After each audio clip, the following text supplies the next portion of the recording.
कल के वादे के मुताबिक आज आर्म्स एक्ट, आयुध अधिनियम 1959, एक बार ये रिकॉर्ड हुआ था लेकिन ये डिलीट हो गया मुझसे, इसीलिए इस पर जो अतिरिक्त निशान बने हैं पढ़ाने वाले हैं, इसको आप अन्यथा करते हुए, अनदेखा करते हुए देखेंगे, समझ में आएगा, चीज़ें साफ दिख रही हैं।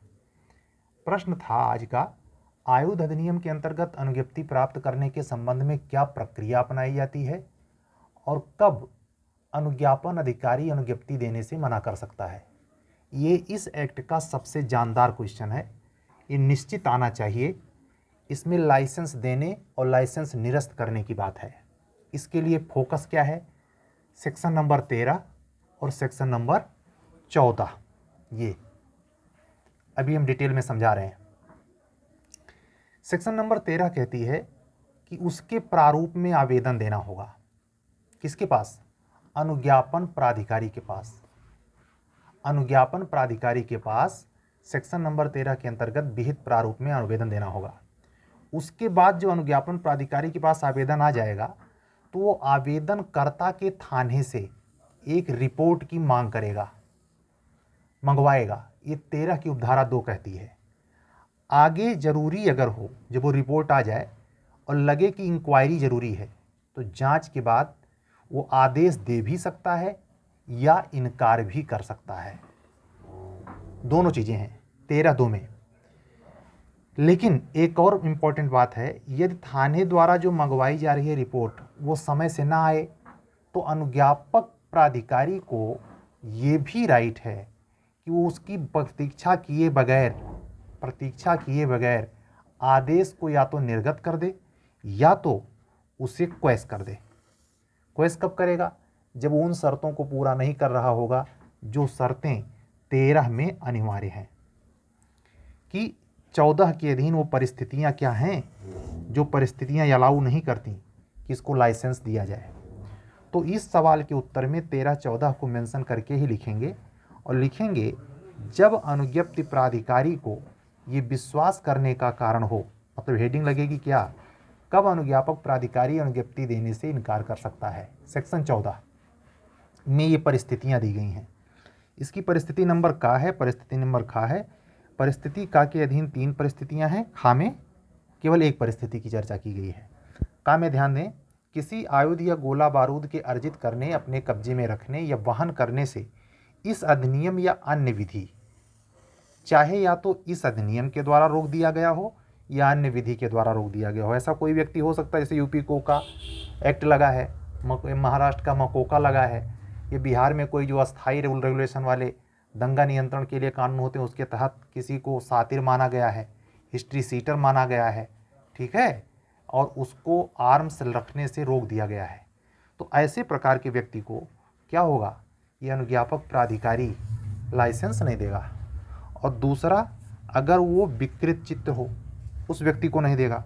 और तीसरे पॉइंट पर, अगर वो अनुज्ञप्ति के लिए किसी अन्य कारण से भी अगर अयोग्य हो, ये किसी कारण से योग्य होने का मतलब इसी अधिनियम के अधीन, ये तो 2 बातें स्पष्ट लिखी हैं, लेकिन और सारी आहारताएं पूरे अधिनियम में हैं, उसमें से अगर कोई अयोग्यता उसके अंदर है तो उसको लाइसेंस नहीं दिया जाएगा।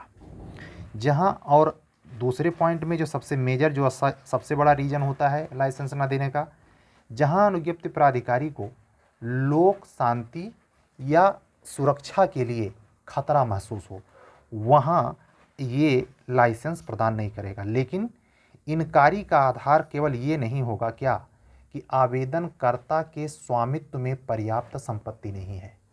यानी ये कोई बहाना नहीं होगा अनुज्ञापक प्राधिकारी को कि जो आवेदन कर रहा है उसके पास पर्याप्त संपत्ति नहीं उसके स्वामित्व में, तो उसको लाइसेंस न दिया जाए।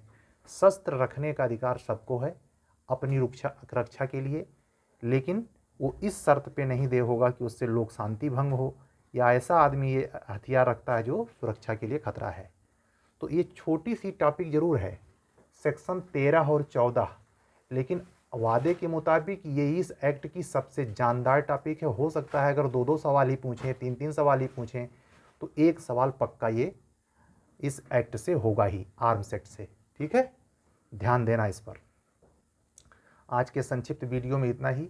एक बार मैंने इससे ज़्यादा था, लगभग 15 मिनट का वीडियो था, लेकिन वो डिलीट हो गया, हमारे हाथ से ही डिलीट हुआ। लेकिन ये है कि दोबारा मैंने इसको जल्दी से क्वेरी की है, बातें इसमें कुछ अबूझ वाली नहीं है। इसको आप ध्यान से बोर्ड पर देखेंगे, पूरी बातें लिखी हैं।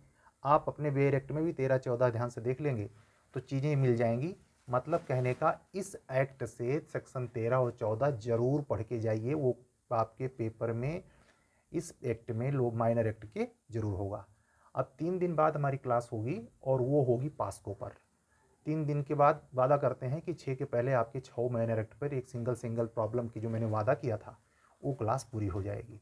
ठीक है, ये आप समय निकाल के देख लीजिएगा। जो 10-12 मिनट की ये वीडियो बन रही है, उस वीडियो में आप ये पूरा संक्षिप्त में ही तेज़ी से मैंने इसको कवर किया है, लेकिन आपको समझ आएगा और ये आपको लाभ पहुँचाएगा, निश्चित तौर पर लाभ पहुँचाएगा। हो सकता है सीधे 10 नंबर का अगर ये आता है, मान लीजिए हूबहू ये क्वेश्चन आता है, तो 10 नंबर आपकी हजोली में।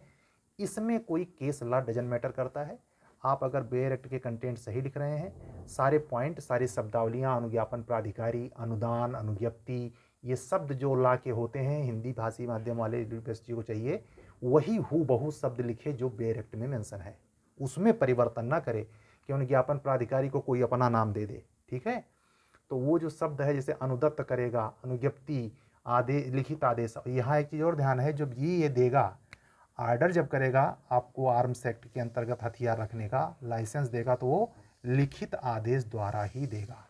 ठीक है, तो आज का वीडियो इतना ही रहेगा।